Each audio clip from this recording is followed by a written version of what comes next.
今回はナイトハンターっていう実写系のマシンを作っていきます。僕の場合普段触れることの少ないデザインなんですが、 FMA シャーシが使われていて、こんな風にボディを乗せてもモーターを見せに行けるのはなかなかいいんじゃないかと思って、例によってボディだけ買っておいたんですね。発売当時はまだ FMA シャーシの採用車種が少なくて、一部のフルカウルマシンと実車系だとラウディブルぐらいで、選択肢が少なかったこともこのマシンを手に取る要因になっていたかなと思います。そのラウディブルと比較して全体的に丸くてこじんまり見えるところがこのマシンの大まかな特徴になります。ただ実車に寄せるというよりはミニ四駆らしく遊びを入れつつ、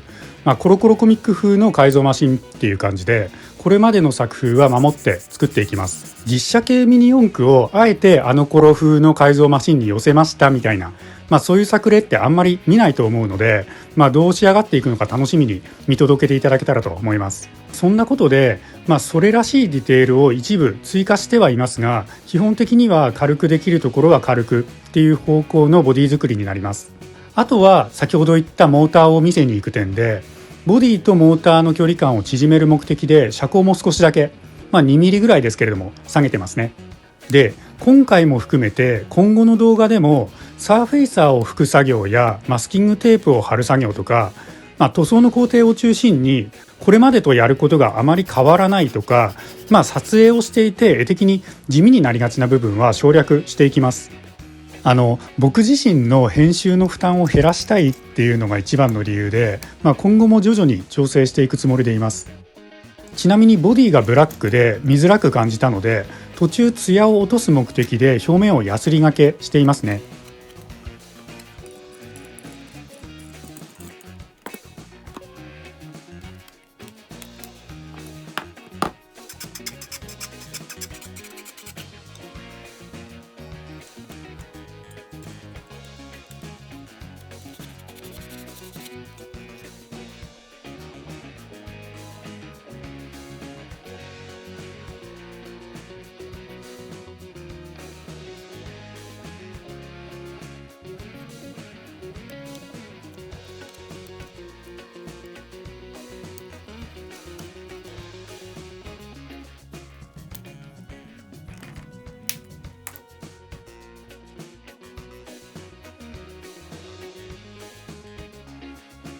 ランナータグを接着してパーツの積み足しをしている他に、リアはプラ板で別パーツを作ってシャーシ側への脱着式でセッティングを控えれば装着できるっていう形にしています。車高ダウンも2ミリぐらいなので言うほどがっつり下げたわけではないんですが、そこはやっぱり実車系で、ホイールアーチなんかは干渉しやすく気になりやすいところなので、少し削って合わせてみての繰り返しで形を作っていますね。使っていない台形ホイールに紙やすりを貼り付けて円形の当て木として使うと綺麗なカーブが作りやすいと思います。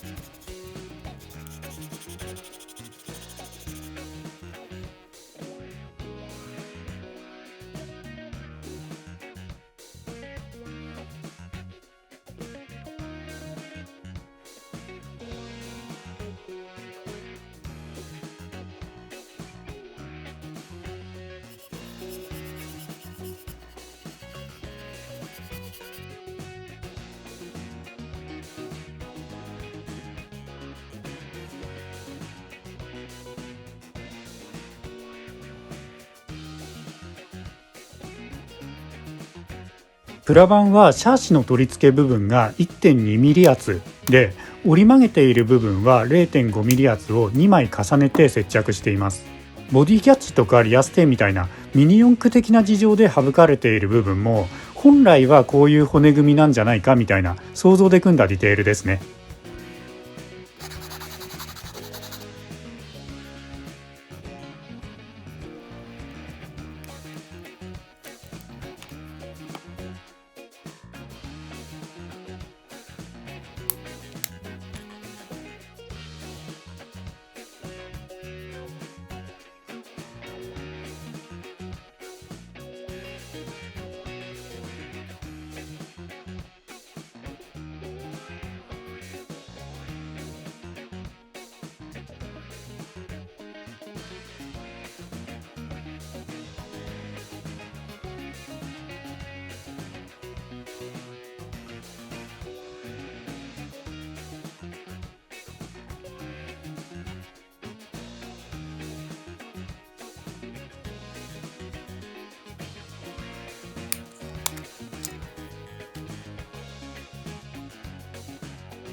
実写系だからこそやりやすくなるというか、やりたくなるようなドレスアップにロゴを入れていくっていう方法があって、今回自分の好きなお店だったりお世話になっているブランドなんかのロゴをマスキングテープに移してカットしてエアブラシで入れていくっていうことをしてます。文字の大きさによっては結構きついカーブのカットが必要で、いろいろ試した結果こういう感じで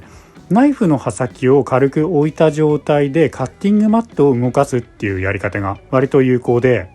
一般的なデザインナイフは刃先が細くて尖っているものだと思うんですが、普通にマットに刃先を食い込ませて急なカーブをカットしようとすると刃先が細いだけに折れてしまうんですよね。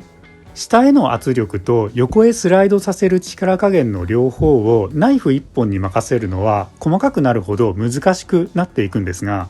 ナイフは下への力加減だけを気にして置くだけっていう感じにして、マット側を動かすことで横にスライドさせるっていう役割を分散させたっていうやり方ですね。みんながみんなこの方法がいいかっていうのは正直わからないんですが、こういう作業をする機会があったらものは試しでやってみてもいいんじゃないかとは思いますね。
このビームスの文字は意地でも入れたいと思っていたところで、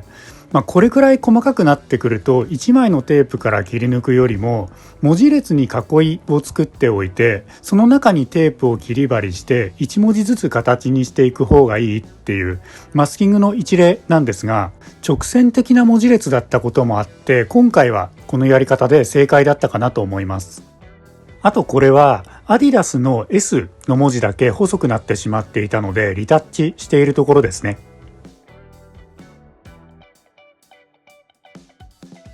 塗装だけではなくって、いわゆるスケールモデルなんかのデカール、水で転写するタイプで実写系だけに雰囲気的にも合わせやすく使いやすいと思います。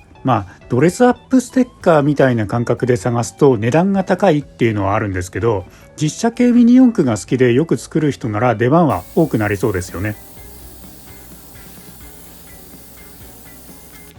このグレードアップパーツのクリアボディセットはコンデレ的にもなかなか美味しいパーツで、今回みたいに端材を利用できる他にステッカーやこの黒い部材ですね、ボディキャッチやサスペンションのディテールを移植するみたいな、そういう改造にも使えそうですよね。今回は広い面をカットできるサンダーショットのクリアボディを使っています。あとステッカーに関しては今後機会があれば触れていきたいと思っています。